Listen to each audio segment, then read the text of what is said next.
You ask Tiger to solve. This deals with linear equations with one unknown. The final result is w equals 6/7. Let's solve it step by step. Simplify the expression. Group like terms. Simplify the arithmetic.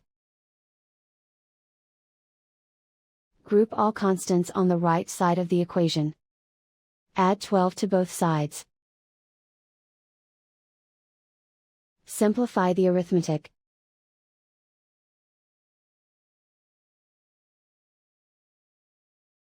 Isolate the w.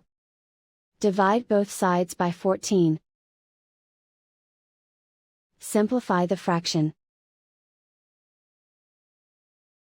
Find the greatest common factor of the numerator and denominator. Factor out and cancel the greatest common factor. And so the final result is w equals 6/7.